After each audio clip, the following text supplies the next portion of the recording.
Wayne's World, party time, excellent. Yes, indeed.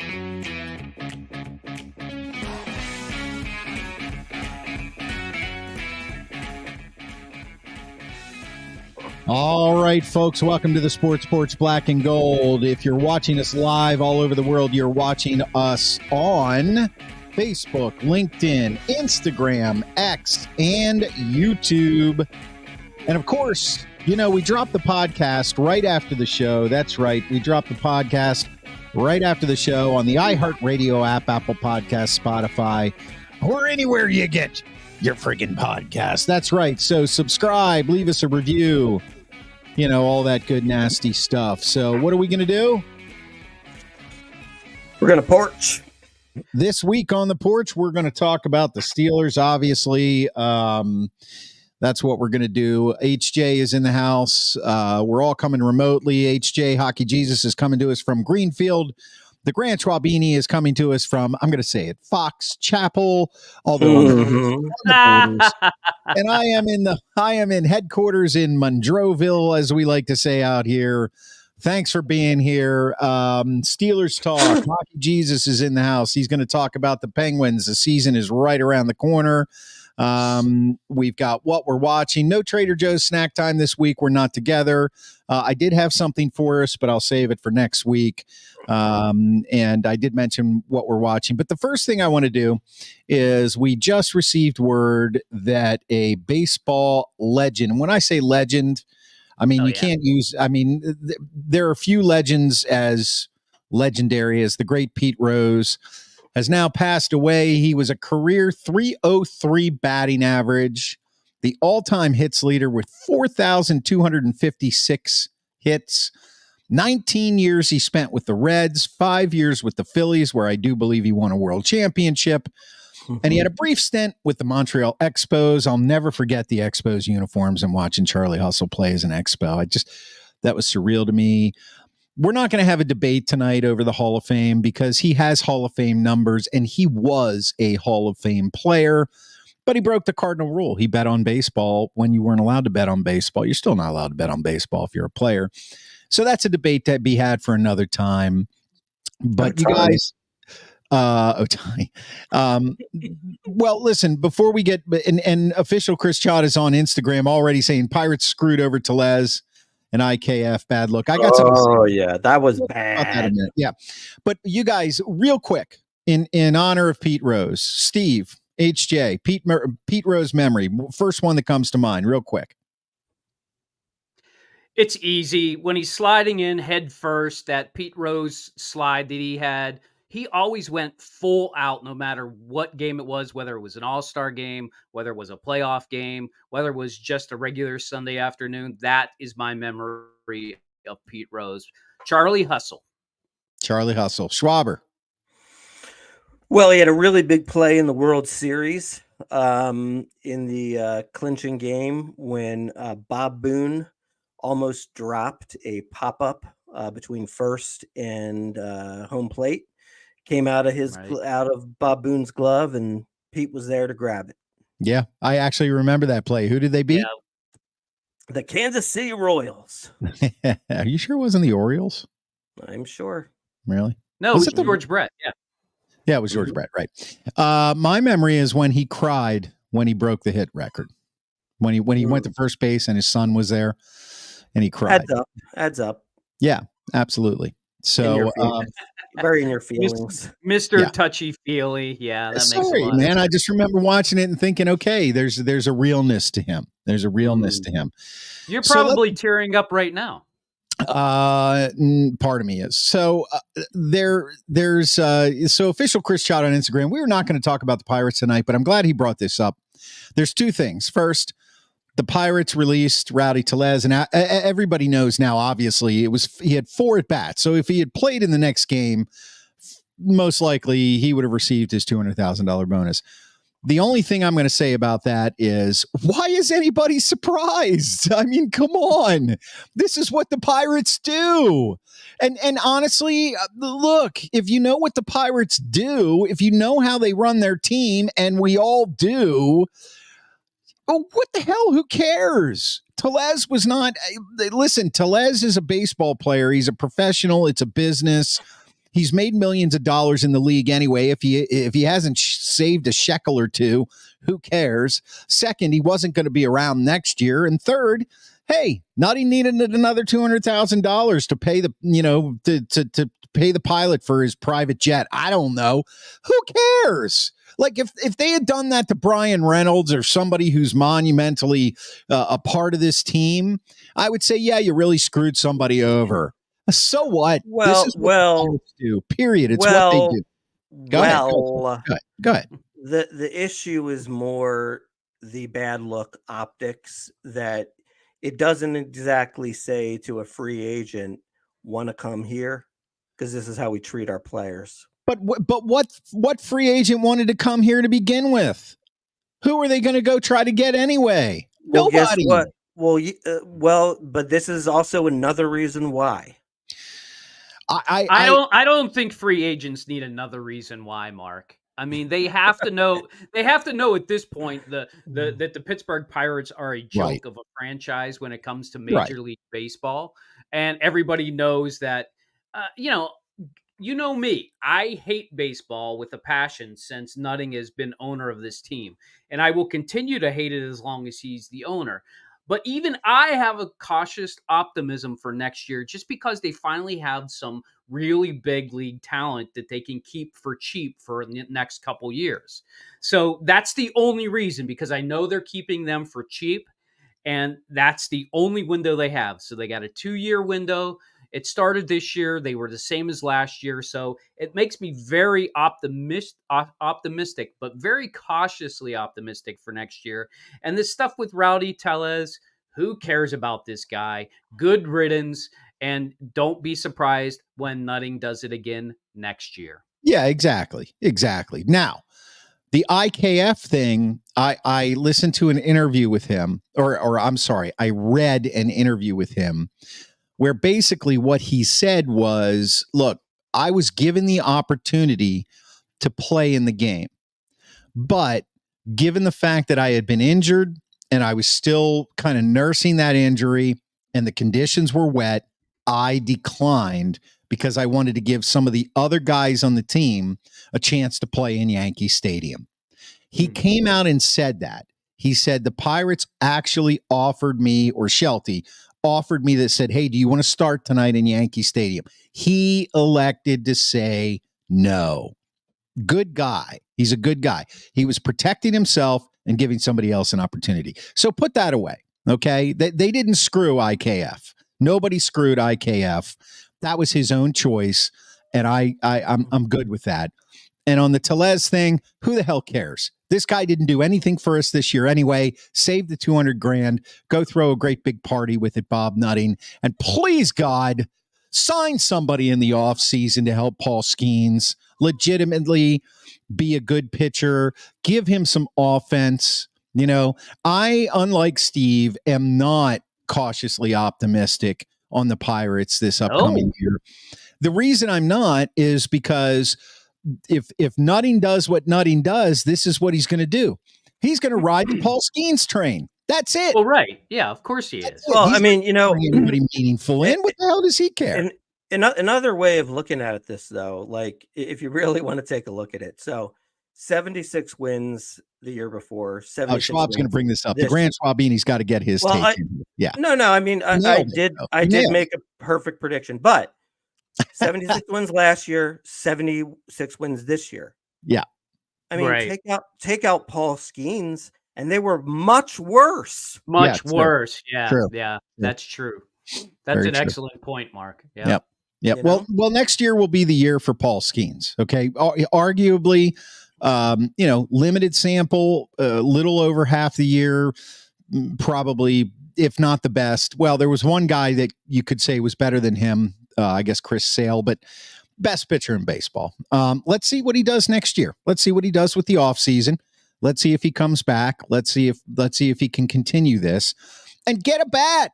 Get a goddamn bat. And I don't. Well, they need more than one bat. They need a few bats. Honestly, if Skeens, just like Schwaber said, you take away Skeens' 11 wins, and they are remarkably worse. You have to assume that 11 of those wins, they might have won 4 of those games. Okay, so but in all honesty, right now they need a legitimate player.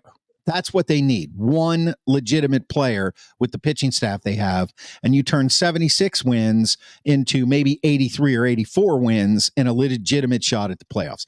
All right. Actually, though, go ahead, Sean. One more thing.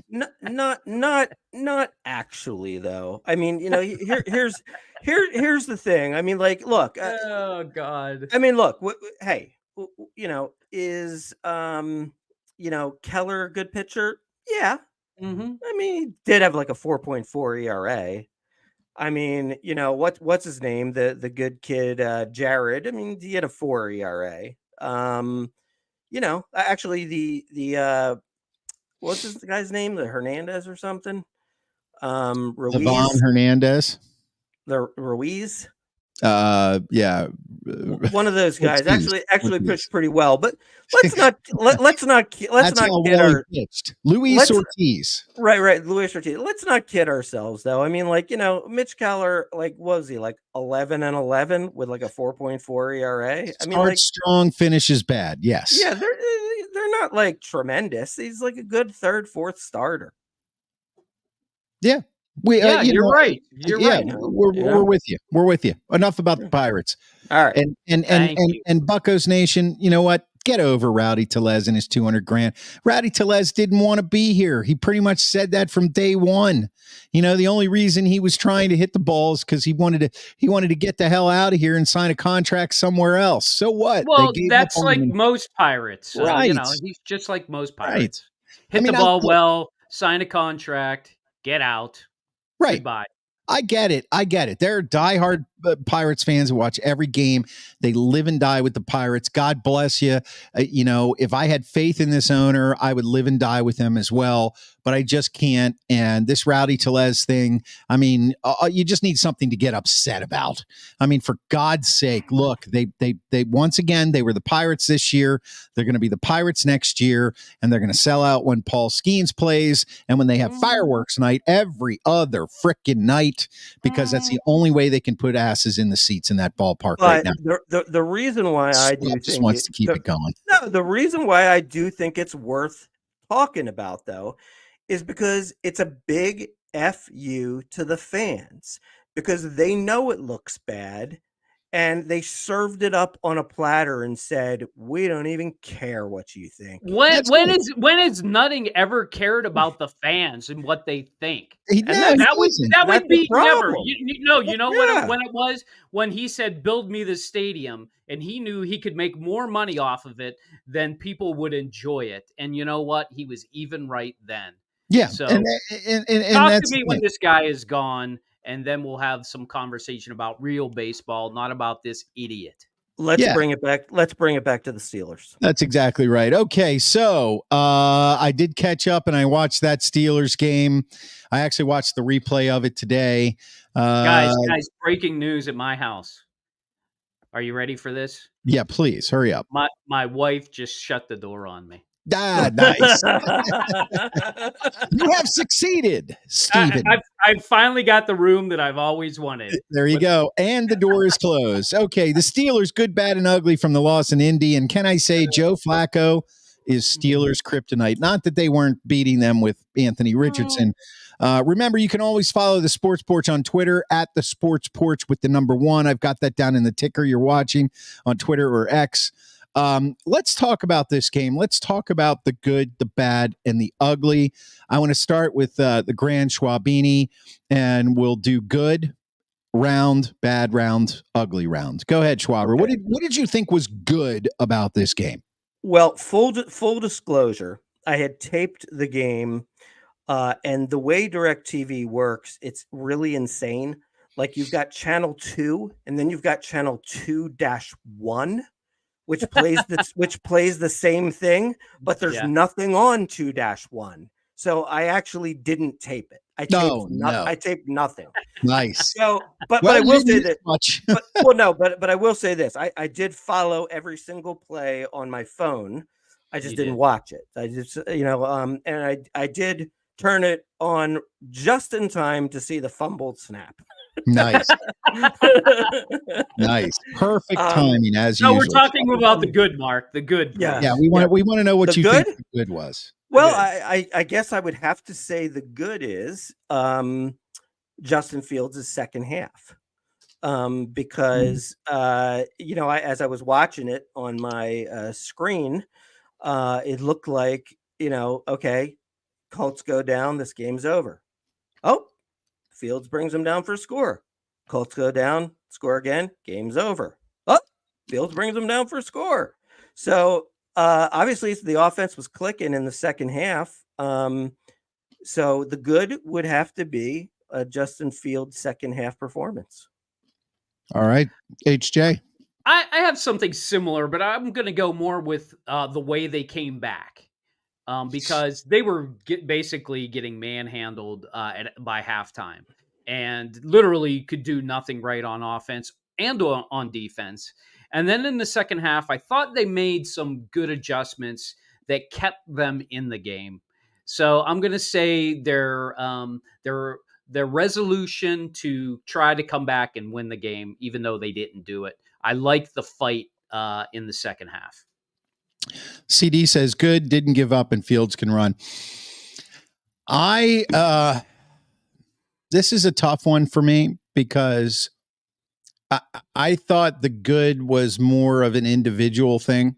I thought the good was getting Darnell Washington into the offense. Yoho-san is right when he comments turnovers hurt us big time. They always hurt. For sure. I think the good was that, yes, our defense seemed to kind of strengthen up a bit, even though Flacco was able to throw, shred them at times. And I think in this, after going down, 17-0, they ended up scoring. It was 24-7 or something for the rest of the game until that late field goal that made it 27. So it's hard for me to point out an overall good thing. I do like the fact that they trust Justin Fields more. He's throwing over the middle more. He dropped a couple dimes in there. But then, of course, one of them was ruined by, and we'll get to this in the bad and the ugly. One of them was ruined by George Pickens, and I continue to be hard on this. Get Darnell Washington into the game. Oh my God. First of all, he can catch the ball. Second of all, he can run with the ball. Third of all, the guy is 6'7", 270 pounds, and he basically hurdled a 5'11" or 6 foot player.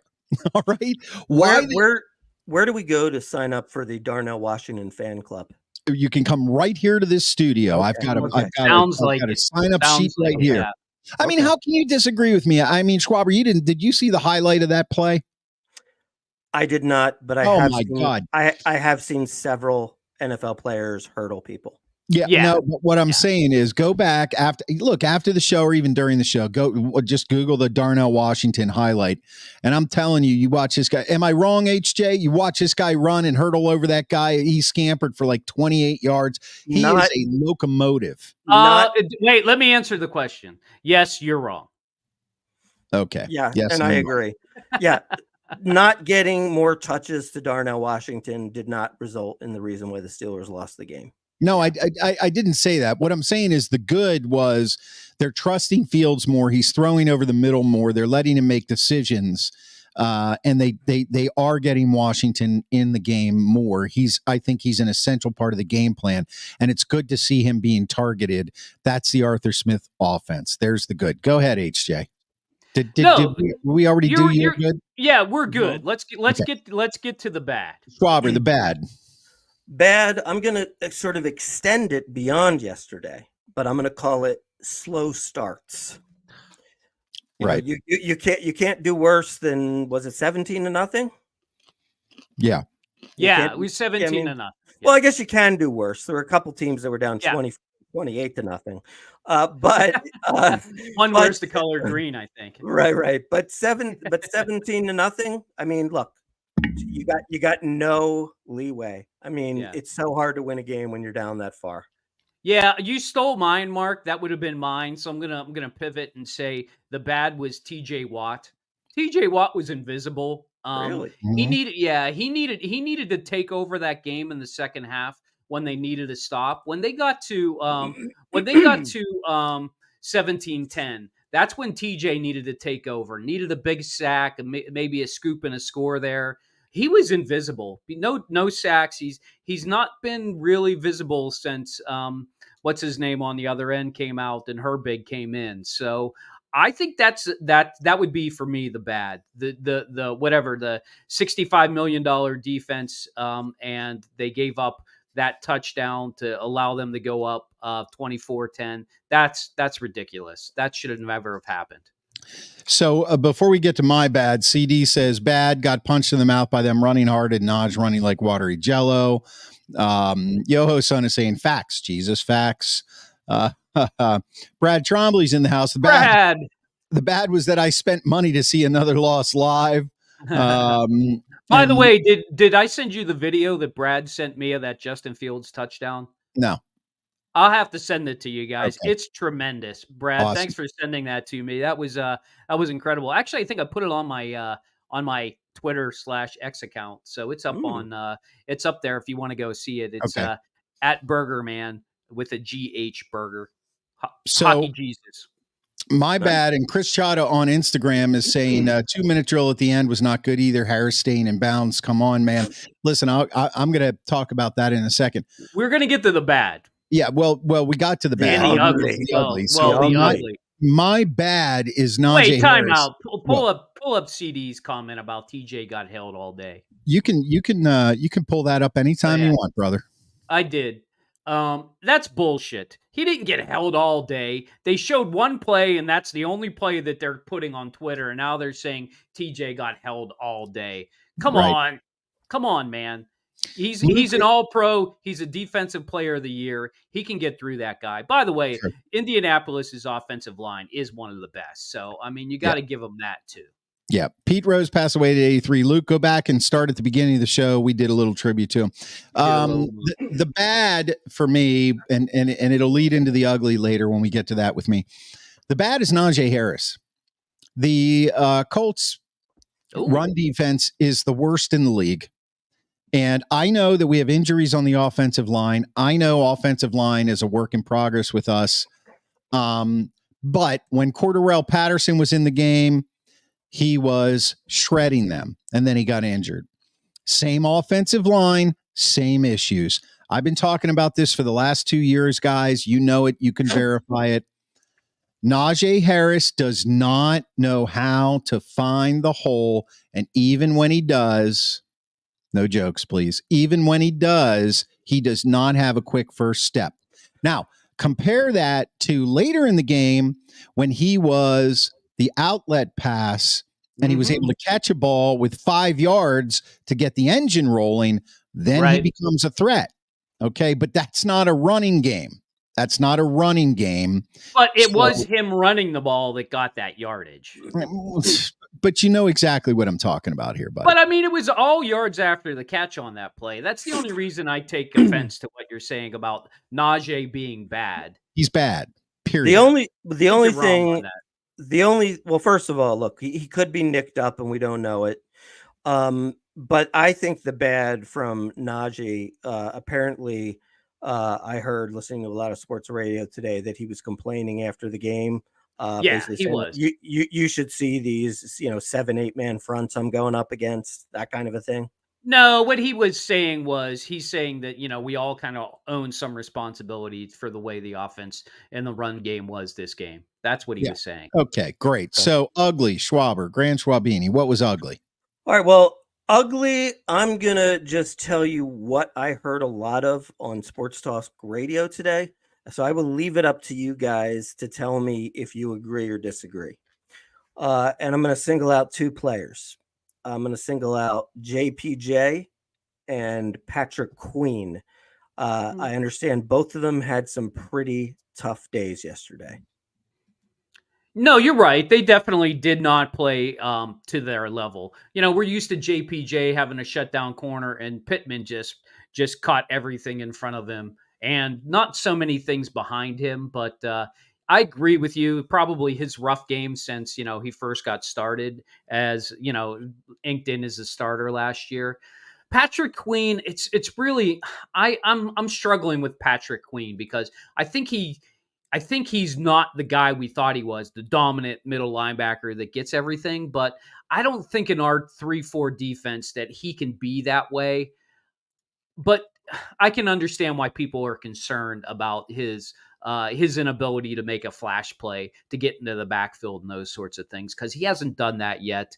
But I think he's probably still learning the defense. But Right. maybe I'm just an apologetic for him. It's possible. Right. Okay. Ugly.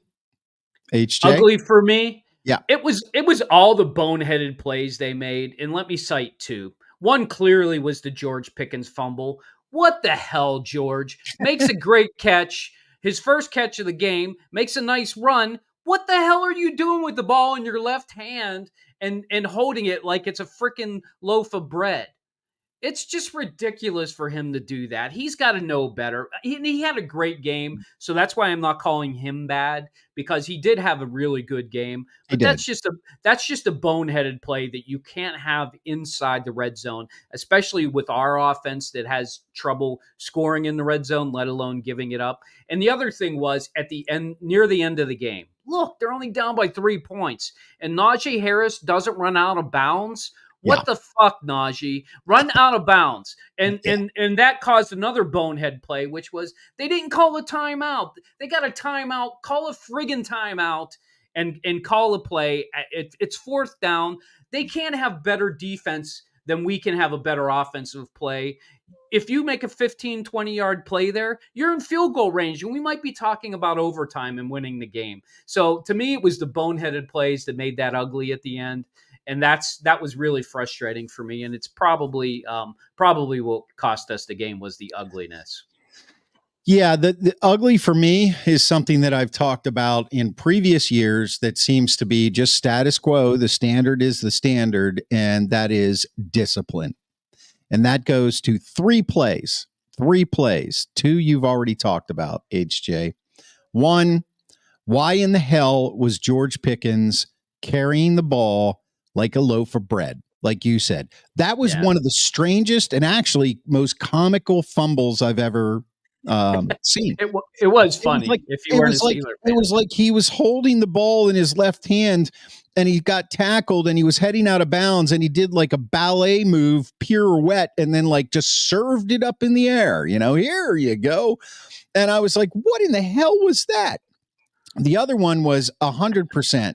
Najee, run out of bounds. Look, if you need any more fodder for the NFL is rigged crowd, just watch TikTok. You'll see this play. The NFL is rigged. Najee Harris didn't go out of bounds. No, that's not the case. It's called coaching and discipline. And the last one is the fumble on the snap to Justin Fields. He's looking to his right. Now, this one I'm going to chalk up more to Zach Frazier is a rookie. Justin Fields is new in the offense. They're still syncing each other up, but he's looking to his right. The ball snaps, smacks him in the face, and next thing you know, they lose. He does recover the ball, but they're back 20-some yards, and that's basically the end of the game. Look, this is fundamental football you're talking about. Protect the ball, get out of bounds, be on the same page with your center, look at his ass when it's time for the ball to be snapped.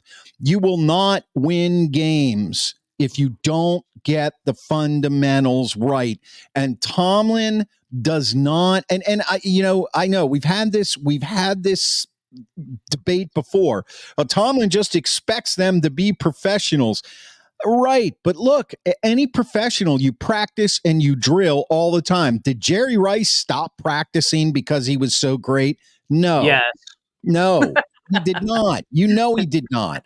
This is going to be a problem no matter what if they don't go back to basics. I love the idea of Arthur Smith making them run laps when they had there were also some dumb penalties on the offensive line, but I love the idea of Arthur Smith making these guys run laps when they had false starts in practice. It's called getting the fundamentals right. You do the little things right, and in the long run, the ball will bounce your way.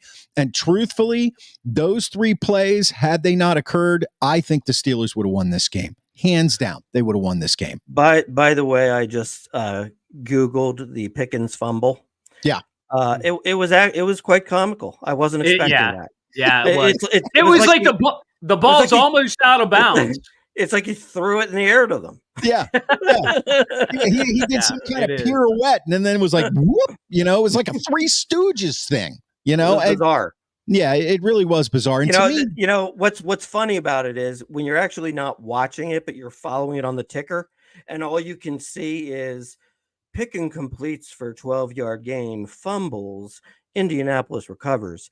What was going on in my vision was Pickens made a slant towards the end zone and got cracked at the 3 and lost the ball. That's right. No. That couldn't be farther from the truth of what right. He served it up like prosciutto on a charcuterie board. Yeah, I mean, it was like, whoop, there you go. It's all for you. You would have been all over that fumble, that's for sure. Me? Oh, yeah. You mean jumping on it? Prosciutto? Why? It was prosciutto? Oh, yeah. Add a little melon in there. Yeah, absolutely. So the good, the bad, the ugly. Yes. So where do we go from here? We go to next week. Well, yeah, I was going to say real quick, the Cowboys are coming into town. It's a Sunday night game. The Steelers are historically pretty good in prime time. The Cowboys are not having the greatest season. We're going to go into our NFL predict. Why don't we just go into our NFL predictions right now? Because we're going to be predicting the Sunday night game as one of them anyway. So let's start with the Sunday night game then. Well, we will. What we got to do is rehash last week because you guys will love it. Mark is currently 6-3. This is after the results. Steve is tied with him at 6-3, and Chris is at a lowly 2-7. Mark, did you lose all 3 last week? Consistency. I think I did. Yeah. Did I? Well, I might have that wrong. Hold on. That's not possible. Mark took the Giants. Right. I lost that. Yep. He took the Ravens, so he won that. Okay. Mark is 8-2. Mark is 8-2. Yeah. I was going to say. Bad boys. My bad boys. 7-2. 7-2. Excuse me. 7-2. This is what happens when you let the technical director do math. There you go. Yep. I'm going to take my computer and go home. Shut up. All right. Hold on. Okay, so let me get that right. Yeah, Mark is 7-2, Steve is 6-3, and I am 2-7. So Mark, what was the other game? Mark had the Giants, the Ravens, and the Raiders, and all the Raiders. Wait, the Raiders won, didn't they? Yeah, that's what I'm saying. Yeah. Oh, yeah. Yeah. So I was 2-1. So I'm 8-1, aren't I? Yeah, I'm 8-1. Yeah, I'm 8-1. Yeah. That's a pretty big difference there. Well, maybe I'm hoping you guys won't fact check me like ABC News. You're just hoping for some competition. Right. Right. Yeah. And son, after a tough loss, you should all have the pizza guy back. Anyway, that's you, Carrie. Okay, we got this right now. 8-1, 6-3, 2-7. I had the Giants, the Bills, and the Browns, and Steve had the Cowboys, the Ravens, and the Browns. So, anyway, let's move on to our NFL predictions for Week 5. We're going to start with the Sunday night game, which is Cowboys at Steelers. Let's go. Grant Schwabini, you're in the lead. So who you got? Well, this is a tough one. This was one where before the season, I think I might have picked Dallas to beat the Steelers, but Dallas is without its 2 best defensive players. Yeah. Right. In DeMarcus Lawrence and, Micah Parsons. So that's a huge, huge loss. Plus the fact that the Cowboys have no run game whatsoever. So I'm going to say after a tough loss at home on a Sunday night where they generally perform very, very well, I'm going to say the Steelers will take this game. Okay, Mark's got the Steelers. Steve? I'm sticking with my preseason prediction where I think the Cowboys will win this game. Although I think I said the Cowboys will come in and thump us, I think it's going to be one of those closer games that we'll end up losing. So Steelers lose. Okay. Yoho-san is saying a damn tie, probably. Dallas sucks.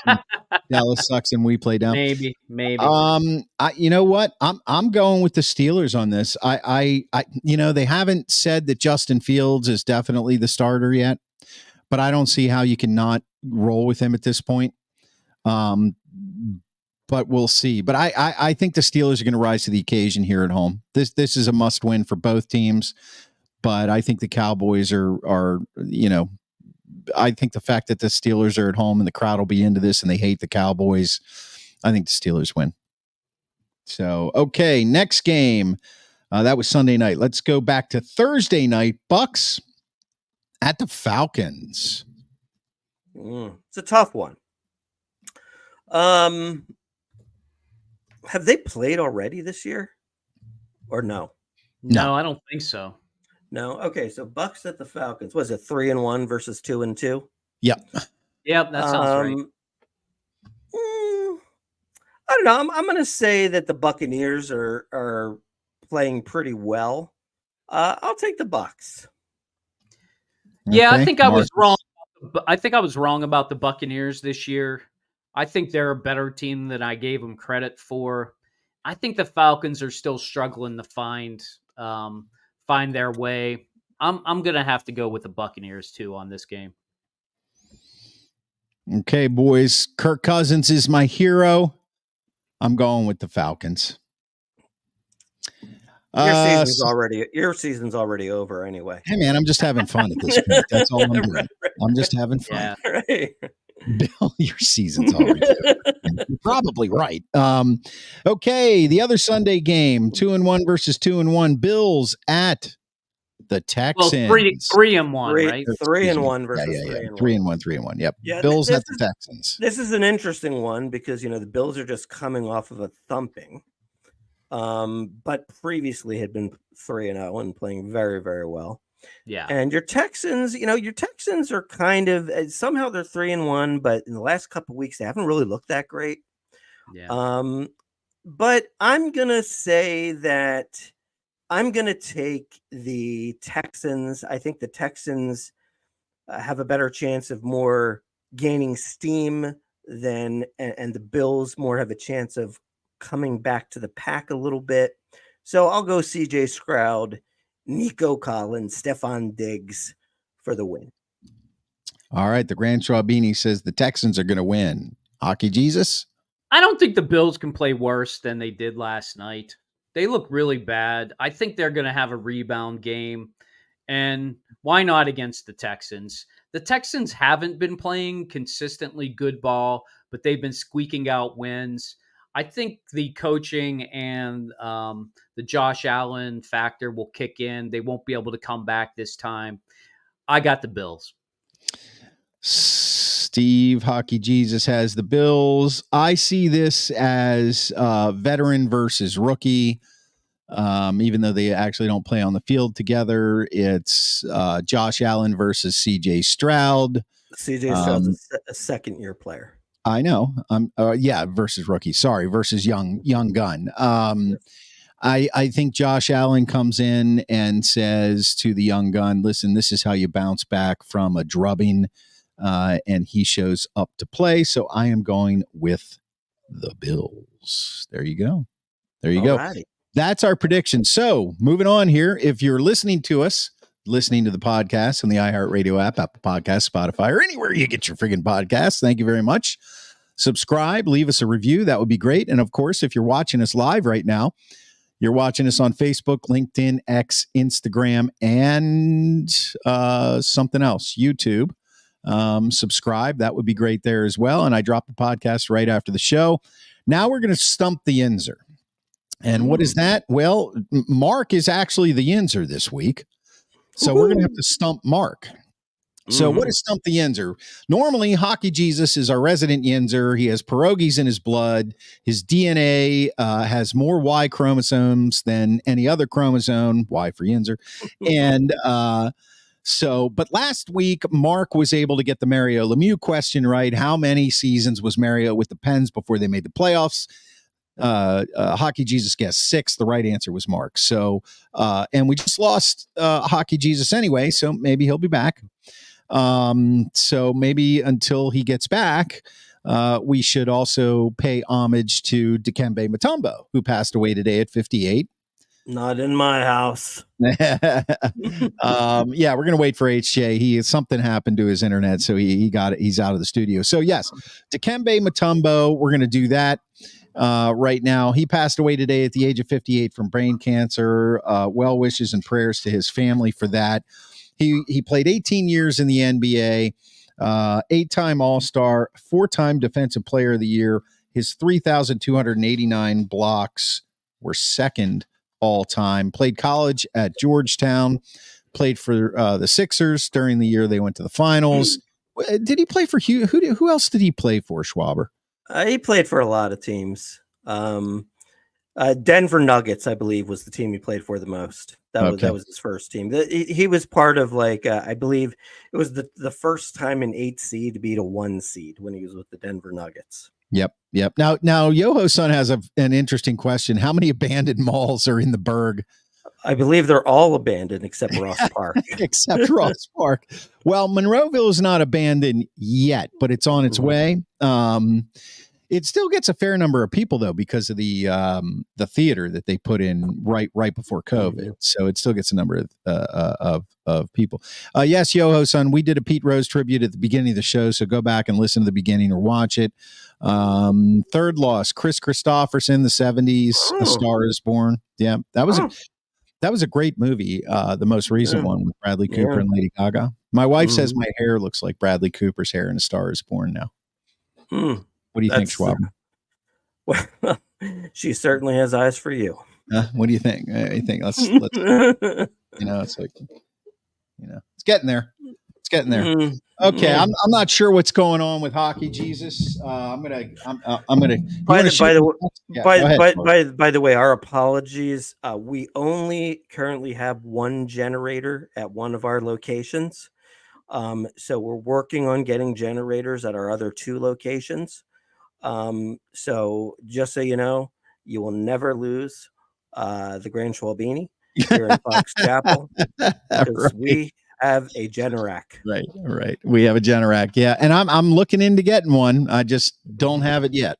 So, Yep. Well, and at the same time, thinking about generators and power, our prayers go out to everybody in Tennessee, North Carolina, Florida for that incredible mess of a hurricane that hit down there. And I mean, it's been raining here for a day and a half, and all we're getting is rain, thank God.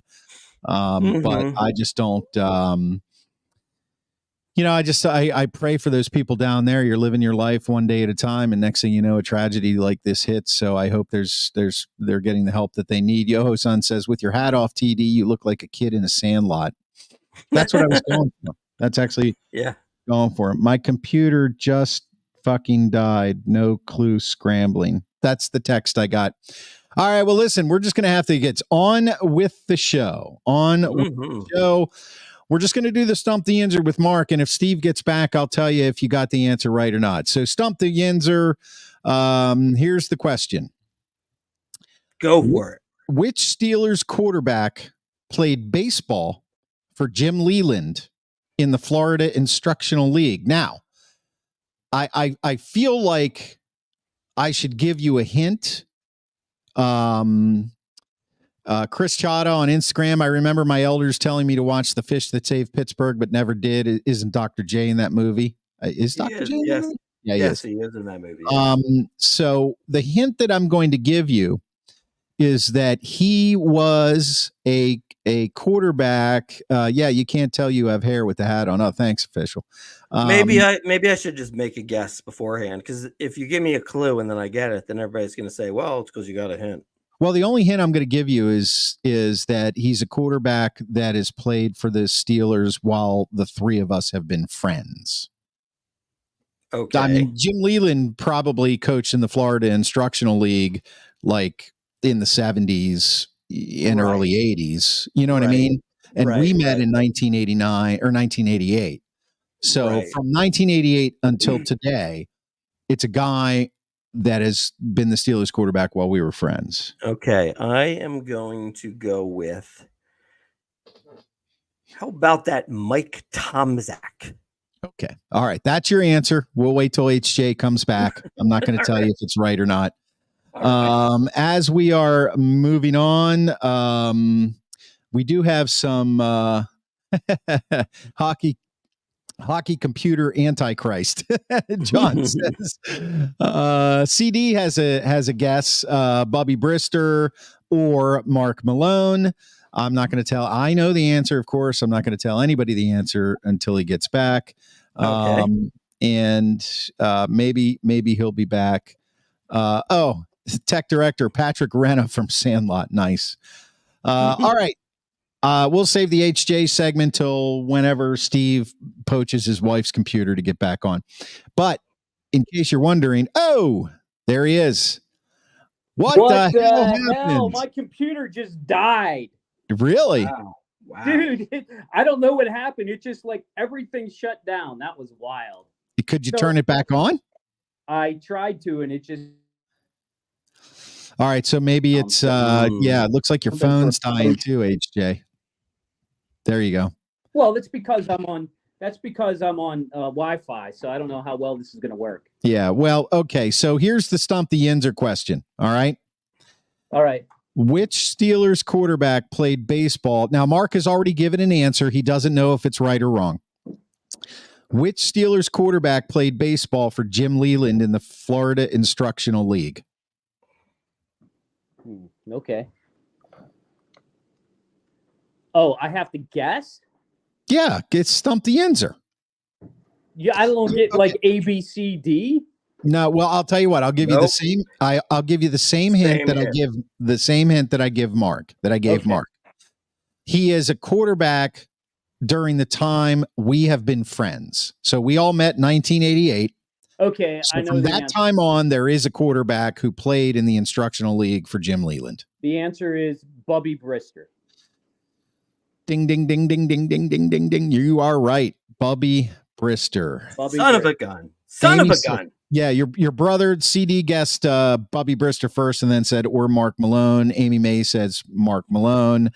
And Yo Carey is saying, maybe you should pay your internet bill, Mr. Jesus. Dude, it's my computer. The funny thing is it's my work computer, so I may not have a computer for work. Well, I mean, that's better than not having a computer for yourself, honestly, if you think about it. Just wrong. This evening, just pray on it.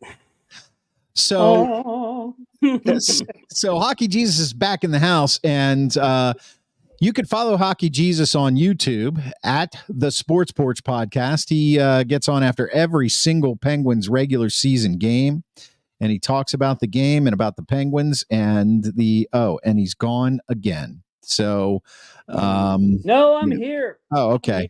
All right.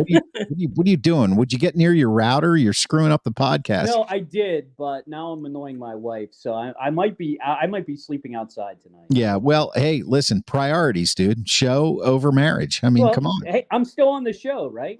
I mean, is your marriage going to pay the bills if you get thrown out of the house? No, but the show might. It might. I think you got that backwards. Yeah. Anyway, okay, Hockey Jesus, let's make it quick here. Talk a little bit about the Penguins. The season starts in, what, a week? A week from Wednesday it starts, yes. So it's real simple. I don't see any new talent coming up that's going to make a big impact early in the season. Unfortunately, I was hoping that maybe Owen Pickering or maybe this Rutger McGroarty would be the guy, but neither of these guys are going to be able to make a significant difference. Watching them play the other night, it's clear that this Bolivier that they got is going to play with Sid on the first line. He's fast, but he can't score and he can't defend. I think that's going to be a problem in the long run, but in the short run, they're going to be basically the same team. I didn't like the way their prospect goalie played the other night, but he did make a rebound. This is Bloomquist I'm talking about. He did make a rebound the other night after he played. So maybe he just needs to play in Wilkes-Barre against those Hershey Calder Cup winning Bears. So he'll be able to get some practice down there. I think that's probably the best thing for him right now. So look, the Penguins played last night. They played, I don't know if you know about this, but Hockeyville, Kraft Hockeyville, every year has the fans vote on a rink that needs some renovation. And there was this place, I'm going to get it wrong, so I'm not even going to say the name of the place, but that's where the Pens and the Sens were playing last night. It's a really cool game, but the best part about it is all the stars have to basically play in this game. So last night we got to see like a real hockey game in a rink that holds like 2,500 fans, which was pretty cool. I think it's pretty cool for the NHL guys to play too. So I got to see Sid in the power play and Malkin play. Malkin had a hat trick last night. Sid had 2 goals. The power play looked better, but it still is going to need some help. I think it was 1 for 3 or 1 for 4 last night. So look, hockey's back. That's the most important thing. I'm not expecting great things from the Pens. In fact, I think this could be the year that the wheels fall off the bus for the Pens. I think this might be the year from what I'm seeing. They just don't get it. They're not a fast team anymore, and they still want to try and play like that. They'll get run over by these teams that have good young talent. And I hate to say this, but the Flyers are getting more talent, and they're getting younger, and they could even pass us this year. That pains me tremendously to say. It pierces my heart, but it's very possible that this could be the year it happens. Yeah, well, we'll see. And official Chris Chata just asked us on Instagram, will HJ be doing a Pens podcast during the season? And I answered yes after every Pens game. Just look for the Sports Porch podcast on anywhere you get your podcasts, iHeart, Spotify. It's usually a 10 to 15 minute gig. And so about 15, 20 minutes after the game, you can catch that. And he does it on YouTube at the Sports Porch podcast. Do you do them live on YouTube now, or do you just post them? You just post them. Right? I might go live. I think I'm probably that's up to you. Go live. Yeah, well, that's up to you. Either way, after I'm telling you, go live afterwards, and that way I can get some. If people want to jump on, they can ask questions, and maybe we'll make it go. It's only going to be 10 to 15 minutes. If you really want insight and logic and in-depth analysis, you got to come to the Monday night one. Yeah, the Monday night one or the spectacular that you're planning. So official Chris Chata is going to be known as OC now because it's just too much to say his name. So OC, he has not missed a Penguins game the last 2 years.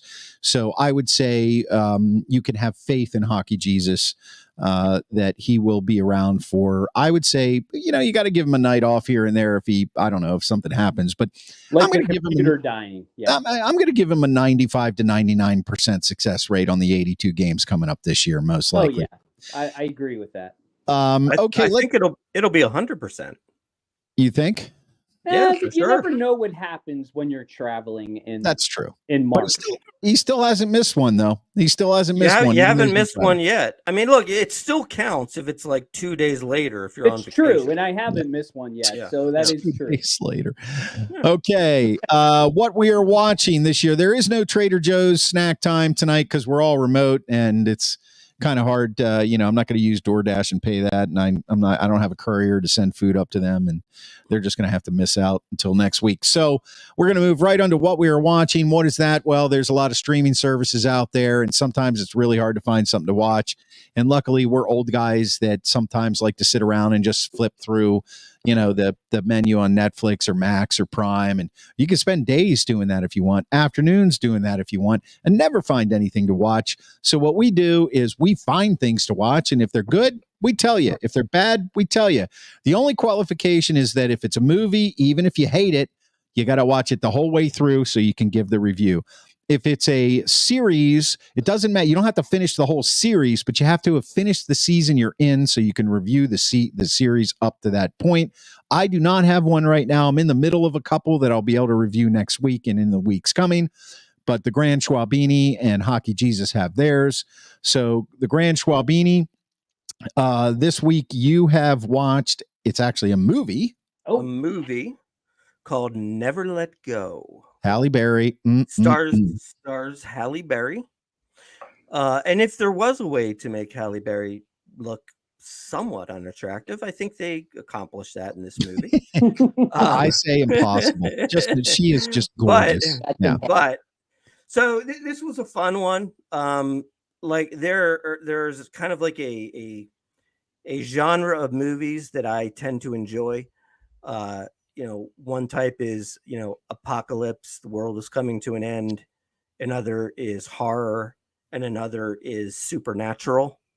And what was kind of wild about this movie was you watch the whole movie and you kind of aren't exactly sure which one of those it is.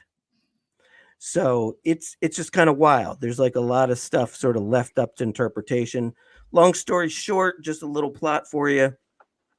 Halle Berry and her two kids are in a log cabin in the woods in the middle of nowhere somewhere.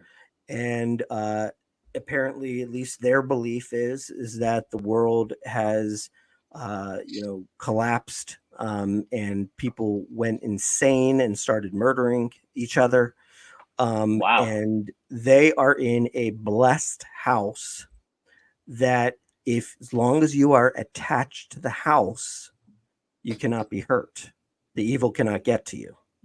So what they have is they have a very elaborate rope system, which allows them to go out to be able to find food to eat and things of that sort. And so it's just wild. It's just a little wild. Wow. You're just kind of wondering, like, what's going to happen here. And, you really don't really know throughout the whole thing where it's going to end up. And I enjoyed it. I think there could be a round 2 coming up, sequel. But again, this is definitely going to be one of those, as the reviews I looked on Rotten Tomatoes, you're looking at 50% of the people love it, 50% of the people hate it. So if you like the M. Night Shyamalan type movie, you're probably going to love it. If you don't, you'll probably hate it. So there you have it. All right, Never Let Go, a movie with Halle Berry. That's what the Grand Schwabini has watched. I did not have one this week, like I said, so we're going to go right to Hockey Jesus. Hockey Jesus is watching something on Netflix. Yes, I finished this. I started this and finished it. It's called Made, starring Margaret Qualley. Maybe you know her, maybe you don't. I didn't know her. I heard this is good, actually. I never saw it. But. So this is based off of a movie. I'm sorry. This is a movie based off of a book, and the book basically the premise is this woman, Alex is her name. It basically leaves her boyfriend.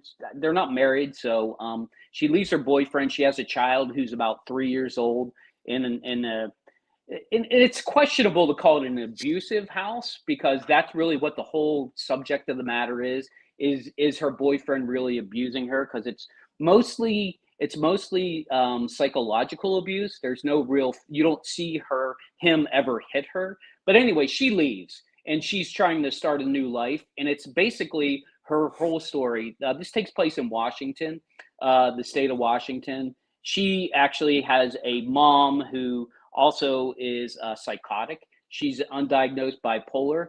And she's played by Andie MacDowell. And I'll tell you, Andie MacDowell is great in this role. I mean, she's just fantastic. Like, she really comes off as like unstable at times, but then real caring at other times. She plays the part really well.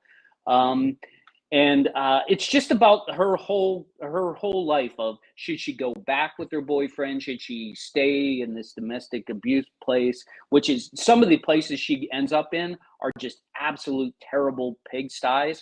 And like when she arrives, like you get the sense like she's like so thrilled to be at this place that you would never want to live in your whole life.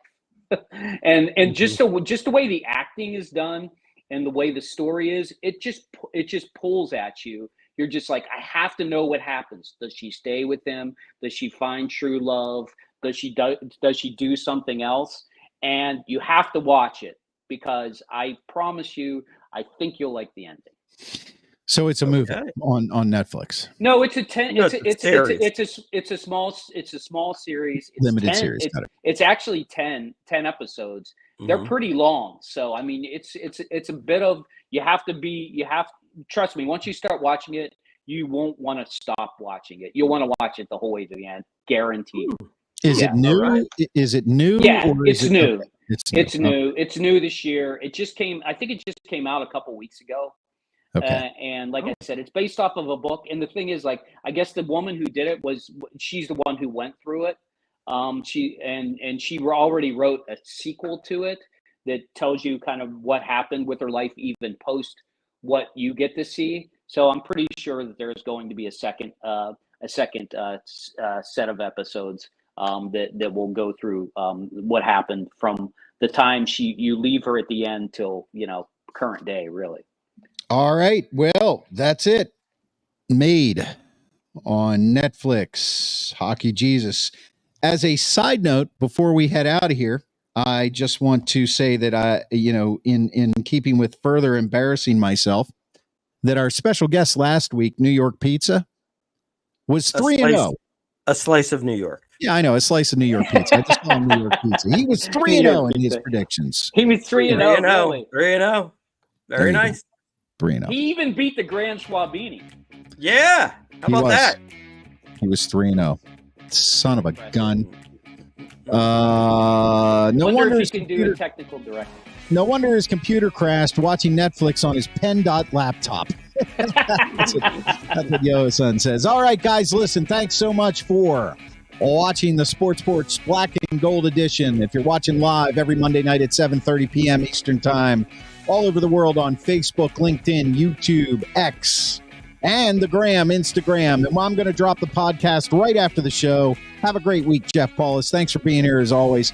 I'm going to drop the podcast right after the show on the iHeartRadio app, Apple Podcasts, Spotify, or anywhere you get your friggin' podcasts. For the Grand Schwabini and Indiana Township, for HJ in Greenfield, I'm your technical director, and I am out. So Jablonsk.